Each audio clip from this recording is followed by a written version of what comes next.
할렐루야. 우리 옆에 있는 분들에게 인사하겠습니다. 잘 나오셨습니다.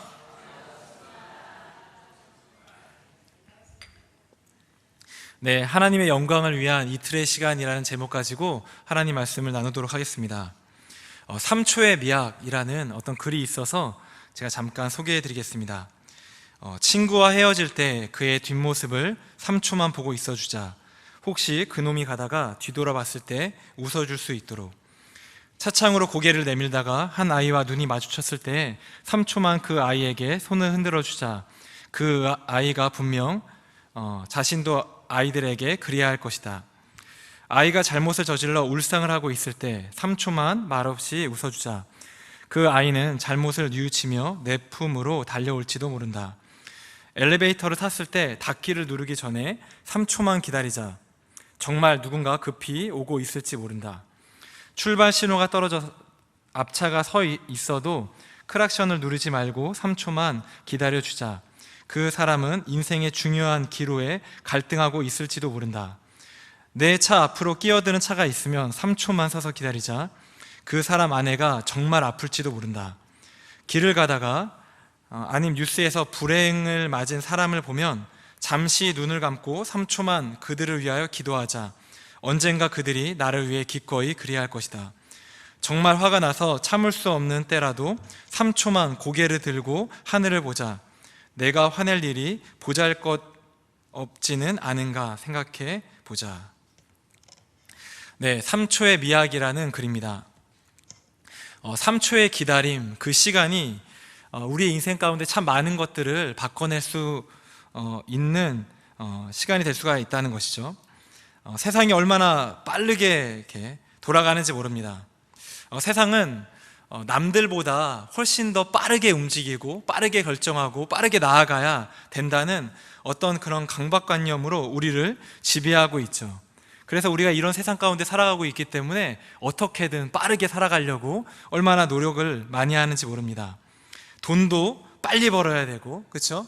학위도 빨리 따야 되고, 자녀 교육도 이제 조기 교육으로 빨리빨리 하려고 하는 모습을 우리가 보게 되어집니다. 이제 빨리빨리 하는 것을 이제 세상에서는 이제 성공이라고 이렇게 말한다는 것이죠. 이런 시대에 살다 보니까 바르게 살기 위해서 늦어지는 사람들도 있는데 그 늦어지는 사람들을 무능하다 이렇게 세상은 말하고 있습니다. 이런 시대 가운데 살고 있다 보니 우리의 신앙도 참 많은 영향을 받고 있음을 보게 되어집니다. 이제 교회도 빠르게 성장해야 이제 부흥이라고 얘기를 하고, 기도할 때에도 빨리 응답받는 사람이 능력 있는 성도라고 말하고 있으며, 목회자도 어떤 목회자가 설교를 잘하는 목회자입니까? 설교를 빨리 끝내는 목회자, 그렇죠? 네, 빨리빨리 하는 목회자가 설교 잘하는 목회자라고 이렇게 말하기까지 합니다. 오늘 제가 그런 목회자가 돼야 될 텐데요. 네. 그런데 이렇게 때로는 빠름이 아니라 느리고 더디 가는 것이, 직선거리가 아니라 돌아가는 것이 우리에게 더 유익할 때가 있다고 성경 말씀은 우리에게 이야기하고 있습니다. 요즘에 참 어린 시절이 참 그립습니다. 왜냐하면 어린 시절 때에는 전화를 제가 친구들에게 걸지 않습니까? 친구가 전화를 받지 않으면 어떻게 하죠? 그러면 기다리는 것입니다. 친구랑 약속을 하고 이제 그 약속 장소에 갔는데 친구가 나오지 않는 거예요. 그러면 어떻게 해야 됩니까? 기다리는 거죠. 이렇게 기다리는 것입니다. 친구가 올 때까지. 그런데 지금은 어떻습니까? 전화 걸어서 안 받으면 또 전화하고, 또 전화해서 안 받으면 문자 보내고 카톡 보내고 계속 그렇게 하지 않습니까? 기다리는 것, 인내하는 것, 참아내는 것, 돌아가는 것이 성도에게 참 많은 유익을 준다는 것을 우리가 잊어서는 안 될 것입니다. 오늘 말씀 1, 2절을 보시면 병에 걸려 죽음에 처한 사람을 소개하고 있습니다. 우리 1절 말씀을 우리 한번 같이 읽어볼까요? 1절 말씀입니다. 어떤 병자가 있으니 이는 마리아와 그 자매 마르다의 마을 베다니에 사는 나사로라.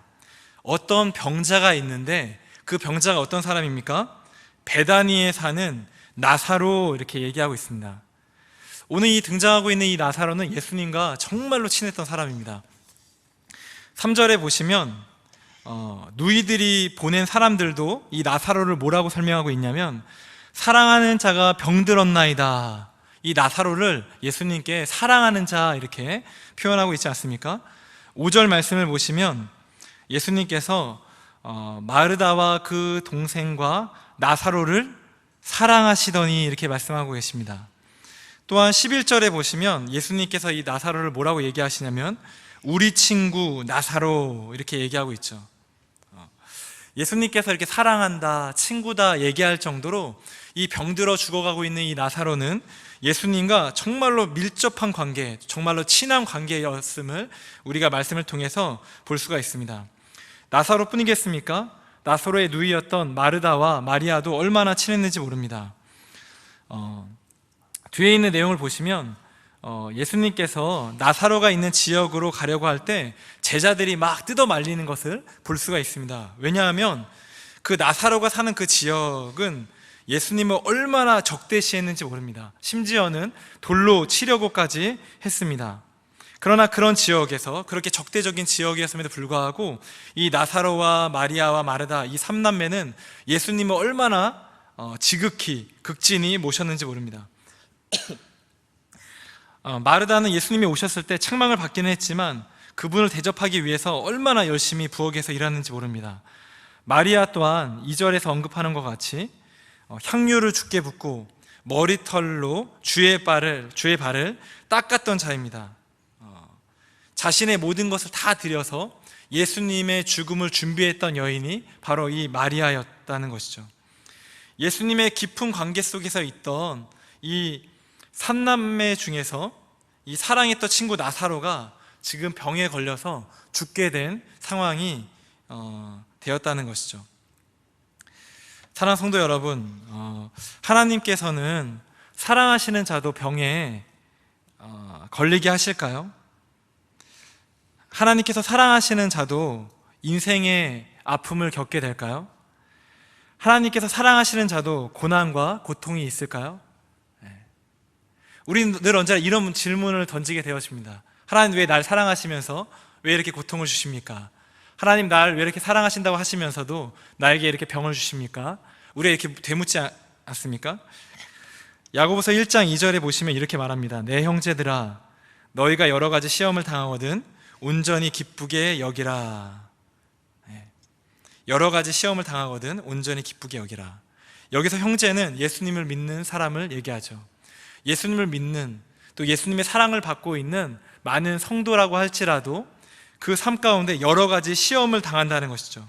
살면서 병으로 아프기도 하고 때로는 교통사고 당하기도 하고 사업에 실패하기도 하고 사기를 당하기도 하고 내 힘으로 지고 갈 수 없는 수많은 불행들이 우리에게 끊임없이 찾아온다는 것입니다. 지금 여기 앉아 계신 우리 시니어 어르신 분들 중에 무릎과 허리가 아프신 분들 계시지 않습니까? 다 아프시죠? 네, 다 아프시죠. 근데 이제 무릎과 허리가 아프다고 하나님이 날 안 사랑하시는가 봐 이렇게 생각하면 안 된다는 거예요.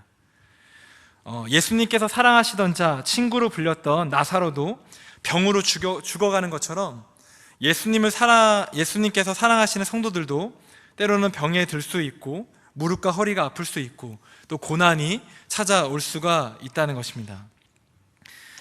제가 언제 자녀를 가장 사랑하나 이렇게 한번 생각해 보았습니다. 재롱을 필 때도 너무나 사랑스럽죠, 그렇죠? 그 다음에 귀엽게 행동할 때도 그렇고 노래를 부를 때도 그렇고 또 이번에 어버이날이라고 이제 고사리 같은 손으로 이제 카드도 써서 저에게 주고 또 카네이션도 이렇게 접어서 저에게 줄 때 너무나 사랑스럽고 이쁘지만 제가 언제 아이를 정말 사랑하고 있구나 느끼냐면 아이가 아플 때입니다. 이제 아이가 열이 나고 아프면 그 아이를 이렇게 밤새 안고 내가 아팠으면 좋겠다 생각하면서 이렇게 이 아이를 돌보지 않습니까? 아이들이 연약할 때 그때 더 마음이 가고 더 깊이 사랑하게 되는 것 같습니다. 그런데 우리 주님도 동일하지 않나 생각되어집니다. 고난과 아픔을 가진 성도일수록 우리 주님은 더욱 그 성도를 사랑하지 않을까 생각되어집니다. 내 삶에 고난이 찾아왔을 때 우리 주님께서 안 사랑하시는 것이 아니라 그때 더욱 우리를 깊이 사랑하시는 줄 믿습니다. 한 기관에서 스트레스에 대한 연구를 했는데 다음과 같은 연구 결과를 발표했습니다. 가장 높은 스트레스를 이제 100이라 이렇게 가장 높은 스트레스를 이제 100이라고 이렇게 한다면 이제 가벼운 벌금을 받았을 때는 11, 휴가는 12, 네, 휴가도 스트레스를 받는다는 거죠. 12, 잠자리가 변했을 때 16, 이사를 갔을 때 20, 배우자의 실직 26, 자식의 결혼 29, 부부 결혼 35, 임신 40, 정년퇴임 45, 해고 47, 사고로 생긴 병 53, 부부의 별거 65, 부부의 이혼 73, 그리고 가장 높은 스트레스는 부부의 사별 100이라고 합니다. 예수님께서 지금 사랑하셨던 그 가족, 사랑했던 친구 나사로가 이제 죽어가고 있다는 소식을 들은 것이죠. 예수님께서도 어떻게 보면 가장 스트레스를 받고 있는 상황 가운데 있으신 것입니다. 여러분, 만약에 이렇게 예수님이 가장 사랑하는 그 나사로가 죽어가고 있다는 소식을 듣게 된다면 상식적으로 어떻게 해야 되는 것이 맞는 행동입니까? 만약 여러분들의 가족이 아파서 죽어가고 있다면 여러분들은 어떻게 하시겠습니까? 만사를 제쳐놓고 달려가야 하는 게 맞는 거 아니겠습니까? 그렇죠? 네. 자신이 가장 빨리 갈 수 있는 방법으로 비행기를 타든 KTX를 타든 택시를 타든 가장 빠른 방법으로 그 아픈 사람에게 달려가는 것, 그것이 어떻게 보면 가장 마땅한 행동인 것이죠. 그런데 우리 예수님은 어떻게 행동하고 계십니까? 우리 5절, 6절 말씀을 한번 같이 읽어볼까요? 5절, 6절 말씀입니다. 같이 읽겠습니다. 예수께서 본래 마르다와 그 동생과 나사로를 사랑하시더니 나사로가 병들었다함을 들으시고 그 계시던 곳에 이틀을 더 유하시고. 여러분, 이 5절과 6절을 잘 읽어보시면 이 5절과 6절은 참 말이 맞지 않는 말이 이렇게 언급되고 있습니다. 5절에 보시면 나사로를 사랑하시더니 이렇게 말씀하셨는데 6절에 보시면 예수님께 곧바로 뛰어가지 아니하시고 이틀을 더 유하셨다 이렇게 얘기하고 있다는 것이죠. 6절 헬라어 원문을 보시면 이제 그러므로라고 이렇게 시작합니다. 그러므로. 이제 그러므로를 붙여서 5절과 6절을 번역한다면 우리 주님이 사랑하셨으므로 이틀을 더 유하셨다라고 번역할 수가 있는 것이죠. 사랑하셨으므로 이틀을 더 빨리 가야 되는 게 맞지 않습니까? 그렇죠? 사랑하신다면 더 빨리 가는 게 우리가 맞는 것처럼 느껴지지만 오늘 성경은 뭐라고 얘기하냐면 사랑하심으로 이틀을 더 머무셨다, 유하셨다라고 성경은 기록하고 있다는 것입니다. 예수님은 나사로가 죽어가는데 오지 않으셨습니다. 나사로가 죽고 있다는 소식을 들었음에도 오시지 않았습니다. 나사로가 죽어서 장례식을 치르는데도 오시지 않았고, 나사로가 죽고 사흘이 지나는데도 또 많은 조문객들이 오는데도 예수님은 오시지 않았습니다. 우리는 이것을 기억해야 된다는 것이죠. 사랑하시기 때문에 빨리빨리 하지 아니하시고 더 지체하실 때가 있다는 것입니다. 우리가 때로는 하나님의 지체하심을 보면서 늘 고민하지 않습니까? 하나님이 나를 안 사랑하시나? 하나님 지금 주무시고 계시나? 나는 이렇게 급한데 왜 하나님은 이 일을 처리해 주시지 않으시지? 그러나 우리 주님께서는 우리를 사랑하시기 때문에 빨리 하지 아니하시고 더 지체하고 유하실 때가 있다는 것입니다. 그 과정을 통해서 저와 여러분들에게 더 귀한 것들을 주시기 위함입니다. 그렇다면 예수님은 왜 이틀 동안 유하셨을까요? 우리 두 가지 이유가 있는 것 같습니다. 우리 첫째로는 우리 4절 말씀을 함께 같이 읽어보겠습니다. 4절 말씀입니다. 예수께서 들으시고 이르시되 이 병은 죽을 병이 아니라 하나님의 영광을 위함이요 하나님의 아들이 이로 말미암아 영광을 받게 하려 함이라 하시더라. 여러분, 나사로의 질병은 죽음의 목적을 위함이 아니라 하나님께서 예수님으로 말미암아 능력 있고 그분의 영광을 드러내시기 위한 목적이었다는 것입니다. 이틀의 시간을 통해서 무엇을 드러내셨습니까? 예수님께서 나중에 나사로를 살리심으로 죽은 자도 살리실 수 있는 하나님의 아들이심을 이렇게 드러내셨다는 것이죠.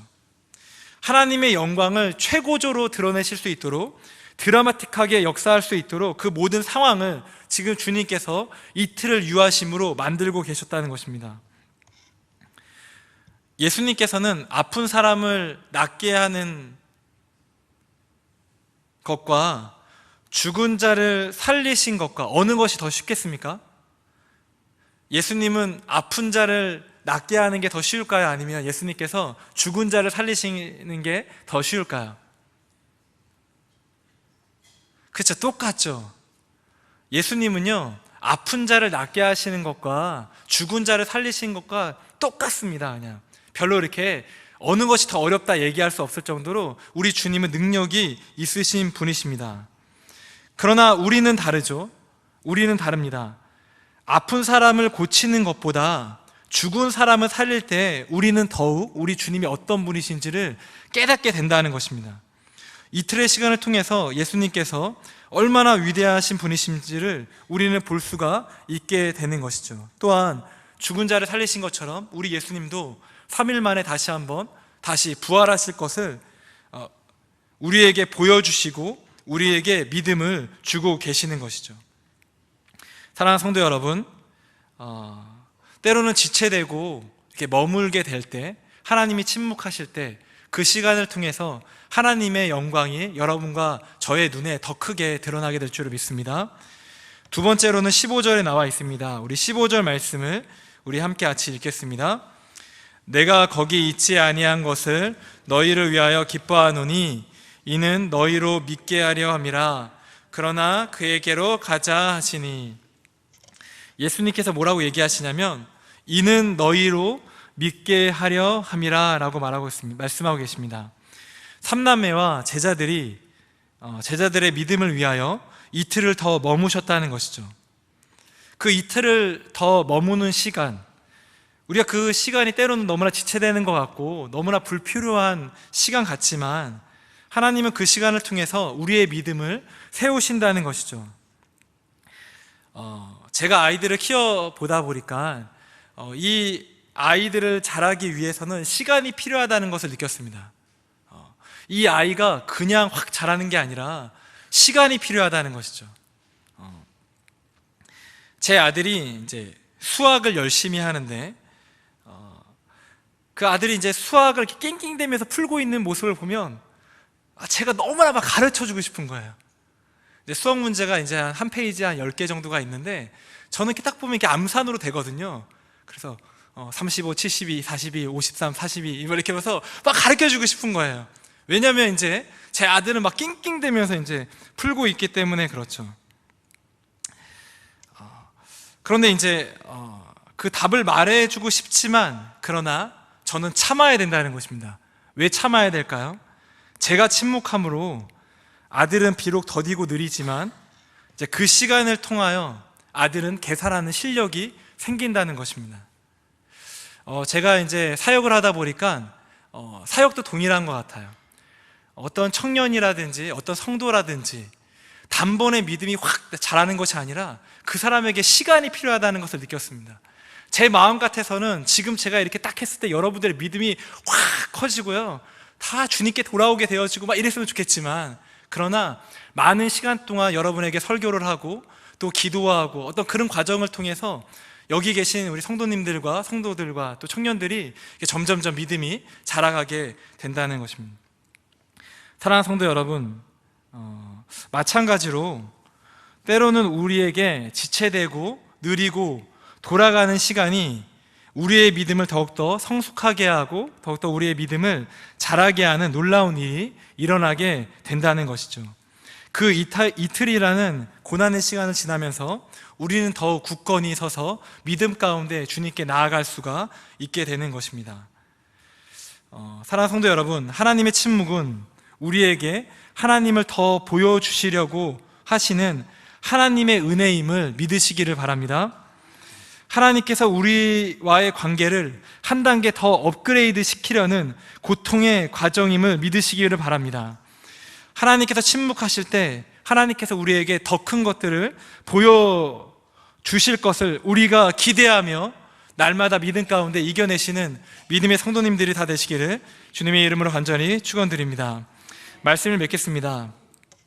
하나님의 침묵, 오늘 이 마르다와 마리아 그리고 나사로에게 있었던 이틀이라는 지체의 시간, 침묵의 시간을 가장 깊이 경험한 분이 누구일까요? 바로 우리 구주 예수님 아니겠습니까? 우리 예수님께서 이 땅에 오셔서 이제 겟세마네 동산에서 기도하셨습니다. 아버지여, 만일 할만하시거든 이 잔을 내게서 지나가게 하옵소서. 그러나 나의 원대로 마옵시고 아버지의 원대로 하옵소서. 근데 이 기도를 단 한 번 하신 것이 아니라 3번이나 기도하셨음에도 불구하고 우리 하나님은 어떻게 하십니까? 침묵하셨다는 것이죠. 예수님께서 3번이나 그렇게 울부짖고 눈물로 간구하고 그렇게 하나님께 기도했음에도 불구하고 우리 하나님은 그 예수님, 그 하나뿐인 독생자 아들의 그 기도의 소리에 아무 반응도 하지 않으셨다는 것입니다. 이 침묵의 시간 때문에 예수님은 십자가에 달려 죽으셨고 모든 사람들이 다 끝났다 이렇게 되어지는 일들이 일어나게 된 것이죠. 그러나 우리 하나님의 침묵 가운데는 더 큰 역사가 있는 거예요. 더 큰 영광이 있는 것이죠. 하나님이 왜 예수님의 그 기도에 침묵하셨습니까? 죽음 후에 있을 그 3일 후에 부활하실 그 예수님이 있기 때문에 침묵하신 거 아니겠습니까? 예수님께서 3일 만에 부활하심으로 하나님께 더욱더 영광을 돌려드리고 또 그 주님 자신도 영광을 얻게 되었다는 것입니다. 지금 여러분이 겪고 있는 수많은 아픔과 고통의 문제들, 그 모든 것들은 망하기 위함이 아닙니다. 그 이틀의 시간을 통해서 우리는 더욱 주님을 깊이 알아가고 그분의 크신 영광을 알게 되는 그 시간을 겪게 되는 것이죠. 사랑하는 성도 여러분, 지금 병에 걸리셨습니까? 경제적인 위기를 만나셨습니까? 사기를 당하셨습니까? 아니면 자녀가 말썽 피웁니까? 인생을 살기가 두렵고 자신이 없습니까? 그런데 우리가 당하는 이 모든 고통과 고난 속에 그 이틀이라는 그 참 고난의 터널 속에 있을 때 우리 뒤에 말씀이 새겨져 있다는 것들을 기억하셨으면 좋겠습니다. 어떤 말씀이 새겨져 있냐면 함께 따라해 볼까요? 이 병은 죽을 병이 아니라 하나님의 영광을 위함이라. 여러분 힘들고 어려울 때마다 기억하시는 거예요. 내 뒤에 이 병은, 이 고난은, 이 고통은, 이 사기는, 이 아픔은 죽을 병이 아니라, 죽을 것이 아니라 하나님의 영광을 위함이라. 고난이 크게 다가오면 다가올수록 믿음으로 더 선포하는 것입니다. 하나님이 나에게 이렇게 큰 고난을 주시는 이유는 이 고난보다 더 큰 영광을 주시기 위함이구나. 이렇게 바라보면서 우리 믿음의 눈으로 한 걸음 한 걸음 나아가시는 믿음의 성도님들 다 되시기를 주님의 이름으로 축원합니다. 우리 이 시간에 함께 같이 기도하겠습니다. 여러분들 지금 어떤 고난을 당하십니까? 여러분 지금 어떤 이해 안 되는 일들이 여러분 삶 가운데 있습니까? 우리 이 시간에 하나님께 이렇게 기도했으면 좋겠습니다. 하나님, 제가 이 당하고 있는 고통과 어려움 속에서 하나님의 영광을 바라보기를 원합니다. 내 지혜로는 이해할 수 없으나 그 이틀이라는 침묵의 시간을 잘 이겨내어 큰 일을 행하실 하나님을 만나게 되어지는 저의 삶이 될 수 있도록 도와달라고 우리 시간에 합심해서 함께 같이 기도하도록 하겠습니다. 하나님 아버지 감사합니다. 하나님 아버지, 하나님 정말 나사로가 죽어갈 때 하나님 이틀이라는 시간을 통하여 때로는 그 시간이 너무나 고통의 시간이고 너무나 이해할 수 없는 시간이고 하나님 마르다와 마리아가 그렇게 하나님을 원망하며 빨리 오시지 않았습니까? 왜 빨리 오시지 않으셨습니까? 하나님이 그렇게 얘기했을 하나님 아버지 그 마음이 지금도 우리 가운데 있는 줄 믿습니다. 하나님, 그러나 하나님 아버지 그 그 고난의 터널이, 그 풍랑의 시절이 하나님 아버지 우리 가운데 더 큰 유익이 되고 더 큰 영광으로 새롭게 하여 주실 믿습니다. 하나님 아버지, 주님께서 우리의 삶을 붙잡아 주시고 은혜 베풀어 주셔서 하나님 아버지 그 고난의 터널을 지날 때 하나님 아버지 더욱더 하나님의 놀라우신 일들을 바라보게 인도하여 주시옵시며, 하나님 아버지 정말로 그 이틀이라는 시간을 통하여 아버지 하나님 나사로가 살아남을 통하여 아버지 제자들의 믿음이 서고 아버지 하나님 마르다와 마리아의 믿음이 서고 그 지켜보았던 모든 사람들이 하나님의 영광을 찬양했던 것처럼 하나님 아버지 우리의 시간 가운데서도 하나님께 하여 주셔서 정말로 아버지 하나님 그 고난을 통했을 때 주변에 있는 많은 사람들과 또 우리의 믿음이 더 한 개 한 개 성장해 나아가는 믿음의 시간이 될 수 있도록 주여 도와주시고 주여 인도하여 주시옵소서. 하나님 아버지 더욱더 주님께 간절히 바라고 원하옵기는 하나님 실망하고 좌절하고 있는 많은 성도들 마음 가운데 다시 한번 위로하여 주시고 다시 한번 새롭게 세워주시는 그 하나님의 은혜를 기대하며 나아갈 수 있는 믿음의 성도님 모두가 되실 수 있도록 주여 도와주시고 함께하여 주시옵소서. 하나님 역사하여 주시고 주님 역사하여 주시기 바랍니다.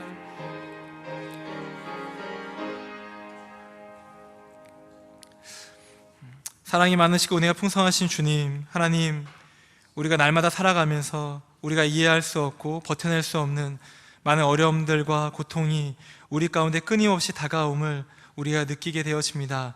한 고난을 지나가면 끝날 줄 알았는데 또 고난과 또 많은 풍랑들이 우리 삶 가운데 밀려 들어오는 하나님 그런 현실 속에서 좌절하고 또 쓰러져 있는 많은 성도들이 있는 줄 압니다. 주님, 그러나 그 고난의 시간, 그 하나님의 침묵의 시간, 그 이틀의 시간을 통하여 하나님의 영광이 더 드러나게 될 줄을 믿습니다. 우리 성도님들 그 이틀의 시간을 지나갈 때 하나님 삶을 포기하고 낙심하지 않게 인도하여 주시고 믿음의 눈을 들어 하나님 고난을 바라보는 것이 아니라 영광을 바라보며 살아가는 믿음의 복된 성도의 삶이 될 수 있도록 주여 도와주시고 함께하여 주시옵소서. 하나님 그 모든 일들을 이겨낼 수 있도록 힘과 능력을 허락하여 주시고 성령의 충만함으로 하나님 그 고난과 고통의 시간을 이겨낼 때 나사로가 살아남을 통하여 마르다와 마리아 그리고 제자들의 믿음이 서고 또 주변의 많은 유대인들이 하나님의 영광을 찬양했던 것처럼 하나님 아버지 우리가 그 고난과 고통을 지났을 때 하나님 우리의 믿음이 성장하는 것뿐만 아니라 우리 주변에 있는 많은 사람들도 함께 주의 영광을 바라보게 되어지는 귀한 일들이 우리 삶 가운데 벌어질 수 있도록 주여 도와주시고 함께하여 주시옵소서. 하나님께서 우리의 삶 가운데 그런 놀라운 축복과 영광스러운 삶을 허락하실 줄 믿사오며 예수 그리스도의 이름으로 기도드립니다. 아멘. 예수님이 알려주신 주기도문으로 예배 마치겠습니다.